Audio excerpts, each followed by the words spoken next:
नमस्कार विद्यार्थी मित्रहो. वर्ल्ड हेरिटेजच्या पहिल्या भागात आपण चिटचॅट आणि history of the world heritage site म्हणजे जागतिक वारसा स्थळांचा इतिहास इथपर्यंतचा भाग पाहिला. तर या दुसऱ्या भागामध्ये त्या पुढचा भाग आपण पाहणार आहोत. द वर्ल्ड हेरिटेज कमिटी इथून आपण या भागामध्ये पाहणार आहोत. तर याचा अर्थ जागतिक वारसा समिती. Today, the World Heritage Committee is the main group responsible for establishing which sites will be listed as a UNESCO World Heritage Site. म्हणजे काय तर आज युनेस्कोच्या जागतिक वारसा स्थळांच्या यादीमध्ये कोणती ठिकाणे निवडावीत किंवा समाविष्ट केली जावीत याचे प्रमुख अधिकार कोणाकडे असतात तर जागतिक वारसा समितीकडे असतात. The committee meets once a year and consists of representatives from 21 state parties that are elected for 6-year terms by the World Heritage Center's General Assembly. तर या समितीची बैठक वर्षातून एकदा होते आणि त्यामध्ये जागतिक वारसा केंद्राच्या सर्वसाधारण कायदेमंडळाने 6 वर्षाच्या कालावधीसाठी निवडलेल्या 21 राज्यांच्या पक्षांच्या प्रतिनिधींचा समावेश असतो. तर या समितीमध्ये 21 राज्य पक्षांचे प्रतिनिधी असतात आणि त्या सगळ्यांची वर्षातून एकदा काय होते मीटिंग होत असते. The state parties are then responsible for identifying and nominating new sites within their territory to be considered for inclusion on the World Heritage List. तर ही जी 21 राज्यांचे प्रतिनिधी मिळून जी कमिटी तयार केलेली असते तर त्या कमिटीमध्ये काय केलं जातं तर आपल्या प्रदेशातील टेरिटरी म्हणजे काय प्रांत किंवा प्रदेश. टेरिटरीचा अर्थ काय प्रांत किंवा प्रदेश. तर हे सगळे 21 राज्याचे असणारे प्रतिनिधी बैठकीमध्ये काय करतात तर आपल्या प्रदेशामध्ये असणारी नवीन स्थळे शोधून त्याचा काय केला जातो जागतिक यादीमध्ये समाविष्ट करण्यासाठी विचार केला जावा यासाठी म्हणजे नामनिर्देशन करण्याची जबाबदारी या 21 राज्यांच्या पक्षांना असते. म्हणजे आपल्या प्रांतामधला किंवा आपल्या प्रदेशामधलं कुठलं ठिकाण जागतिक वारसा स्थळासाठी निवडावं याचा सगळा अधिकार या प्रतिनिधींना असतो. त्याच्या पुढे बघा becoming a world heritage site म्हणजे काय जागतिक वारसा स्थळ कसे ठरते. आता त्याच्या काही पायऱ्या आहेत बघा. There are 5 steps in becoming a world heritage site. तर 5 टप्पे आहेत जागतिक वारसा स्थळ ठरवण्याचे 5 टप्पे आहेत. The first of which is for a country or state party to take an inventory of its significant cultural and natural sites. तर inventory म्हणजे काय इन्व्हेंटरी म्हणजे संपूर्ण यादी. तर पहिला टप्पा म्हणजे काय तर एखाद्या देशाने किंवा राज्य पक्षाने काय करायचं आपल्याकडील जी लक्षणीय सांस्कृतिक आणि नैसर्गिक स्थळांची जी ठिकाणं आहेत त्यांची संपूर्ण यादी करणे हे ते पहिला टप्पा आहे यामधला.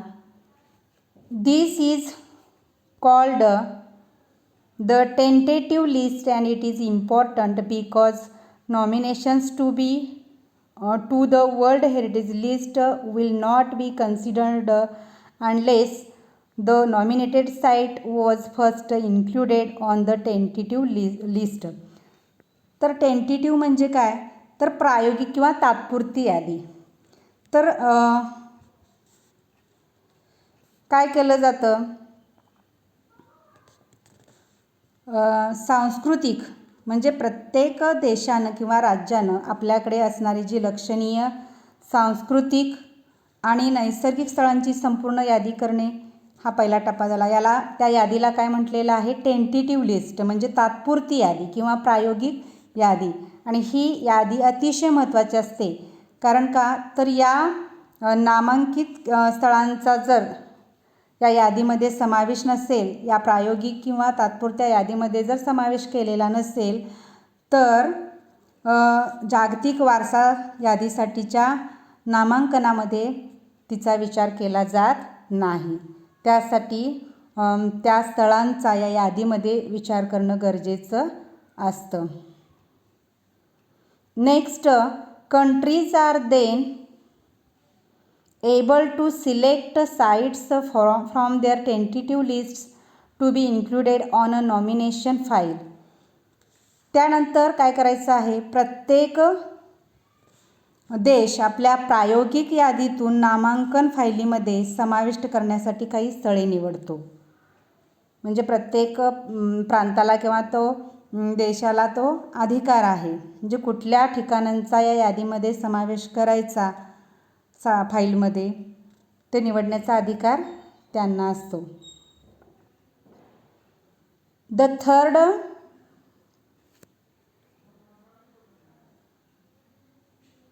third step is a review of the nomination file by two advisory bodies consisting of the International Council on Monuments and Sites and the World Conservation Union, who then make recommendations to the World Heritage Committee. तर तिसऱ्या टप्प्यामध्ये काय केलं जातं, जी जागतिक स्मारके किंवा स्थळे परिषद आणि जागतिक संरक्षण संघाच्या 2 सल्लागार समित्या या फायलींचे परीक्षण करतात, त्याचं निरीक्षण करतात. ज्या काही फायली तयार केलेल्या आहेत त्यांचं निरीक्षण करतात आणि जागतिक वारसा समितीकडे आपल्या शिफारशी पाठवतात.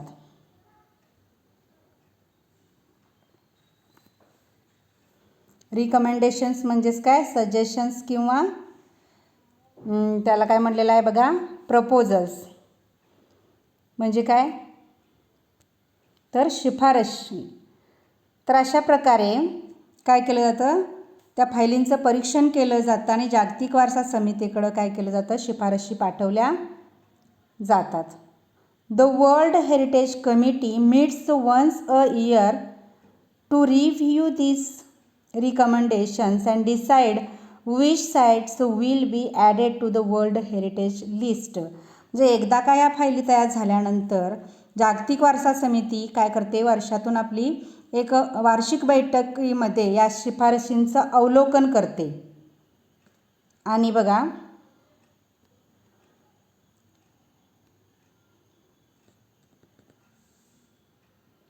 आणि शिफारशींचं अवलोकन करतात आणि कोणती स्थळे जागतिक वारसा यादीमध्ये समाविष्ट करता येईल ते ठरवतात, निरीक्षण करून ठरवतात.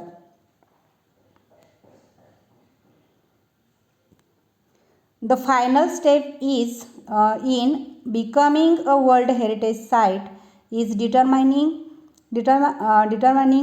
Whether or not a nominated site meets at least one of 10 selection criteria. आणि मग अंतिम यादीमध्ये काय केलं जातं, शेवटचा टप्पा म्हणजे प्रस्तुत जी नामांकित स्थळं आहेत ज्याला जागतिक वारसा स्थळाच्या यादीमध्ये नोंद केलेले आहेत, तर ते जे काही 10 निवड निकष आहेत त्यातला किमान एक निकष पूर्ण करते की नाही हे तपासलं जातं. म्हणजे जागतिक वारसा स्थळासाठी काही 10 निकष ठेवलेले आहेत, तर त्यातलं 10 पैकी एक तरी निकष लागू पडतो का हे पाहिलं जातं. If the site meets this criteria it can then be inscribed on the world heritage site. तर इन्स्क्राइब्ड म्हणजे काय तर समाविष्ट करणे. इन्स्क्राइब्ड म्हणजे मराठीमध्ये समाविष्ट करणे. टू प्रिंट, टू राईट और टू एनग्रेव. तर या स्थळाने जर निकष पूर्ण केले, जे 10 निकष आहेत त्यातला एखादा किंवा काही निकष असतील ते जर पूर्ण केले तर त्याचे नाव काय केलं जातं, जागतिक वारसा यादीमध्ये तिचे नाव नोंदवले जाते. Once a site goes through this process and is chosen, it remains the property of the country on whose territory it sites, but it also becomes considered within the international community.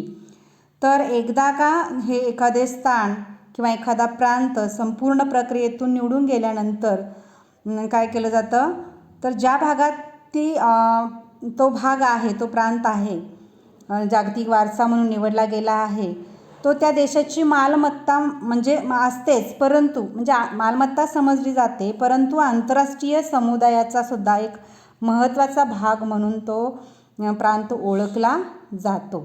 आता पुढचा भाग बघा, types of world heritage sites, जागतिक वारसा स्थळांचे प्रकार.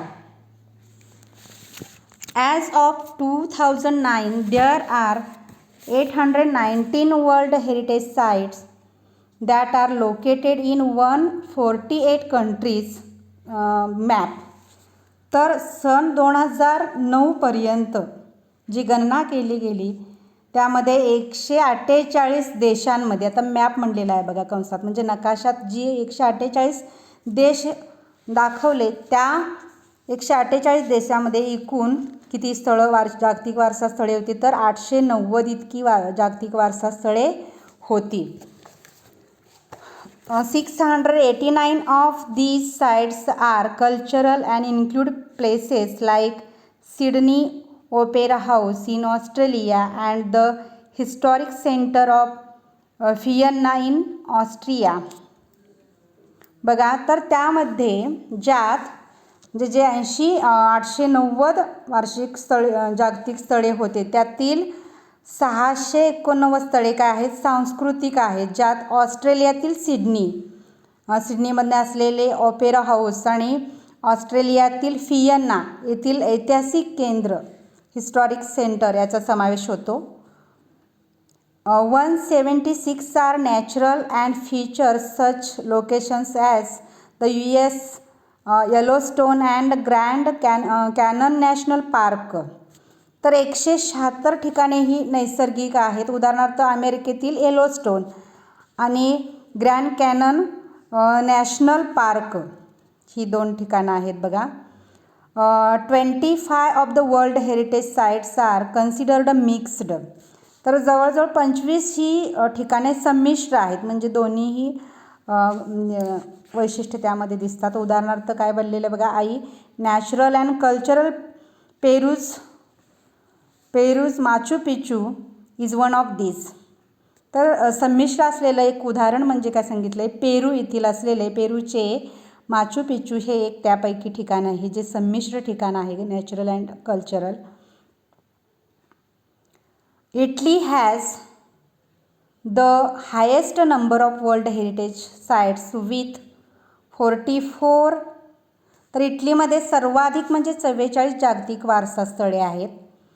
India has 36 including बघा 28 cultural, 7 natural and 1 mixed. तर भारतामध्ये एकूण 36 वारसा स्थळे आहेत, त्याच्यामध्ये 28 ही सांस्कृतिक, 7 ही नैसर्गिक आणि 1 मिश्र स्थळे आहेत वर्ल्ड हेरिटेज साइट्समध्ये. The World Heritage Committee has divided the world's countries into 5 geographic zones which include Africa, 1 Africa, 2 Arab states, 3 Asia Pacific including Australia and Oceania, 4 Europe and North America, and 5th Latin America and the Caribbean. बघा, तर जगातील देशांचे काय केलेलं आहे, 5 भौगोलिक प्रदेशांमध्ये विभागणी केली गेली आहे. तर ती विभागणी कशी आहे बघा, 1 आफ्रिका, 2 अरब राष्ट्रे, 3 आशिया पॅसिफिक, त्यामध्ये ऑस्ट्रेलिया व ओशियानिया सहित म्हटलेलं आहे, आणि 4था आहे युरोप व उत्तर अमेरिका, 5 लॅटिन अमेरिका आणि कॅरेबियन, असे 5 काय केलेले आहेत, विभाग केलेले आहेत. World heritage sites in danger म्हणजे काय, तर धोक्यात असलेली जागतिक वारसा स्थळे. Like many natural and historic cultural sites around the world Many World Heritage sites are in danger of being destroyed or lost due to war, poaching, natural disasters like earthquakes, uncontrolled urbanization, heavy tourist traffic, and environmental factors like air pollution and acid rain. तर जगभरामधील कित्येक नैसर्गिक, ऐतिहासिक आणि सांस्कृतिक स्थानांप्रमाणे अनेक जागतिक वारसा स्थळांना आज काय झालेला आहे, धोका निर्माण झालेला आहे. तर हा धोका कशामुळे निर्माण झालेला आहे, तर बघा तर कशाने निर्माण झालेला आहे, तर डिस्ट्रॉयड बिकॉज बघा वार म्हणजे काय, युद्ध. त्यानंतर पोचिंग म्हणजे काय, अतिक्रमण. त्यानंतर नॅचरल डिझास्टर लाईक अर्थक्वेक म्हणजे भूकंपासारख्या नैसर्गिक आपत्ती. त्यानंतर अनकंट्रोल्ड अर्बनायझेशन म्हणजे काय, अफाट शहरीकरण. अर्बनायझेशन म्हणजे अफाट शहरीकरण. हेवी टुरिस्ट ट्रॅफिक म्हणजे पर्यटकांचे प्रचंड लोंढे. त्याचबरोबर and environmental factors like air pollution and acid rain. तर हवेचे प्रदूषण आणि आम्लवर्षा म्हणजे पाऊस. तर याच्यामुळं काय झालेलं आहे, अनेक जी जे जागतिक वारसा स्थळं जी आहेत ती संकटात आलेले आहेत किंवा धोका निर्माण झालेला आहे.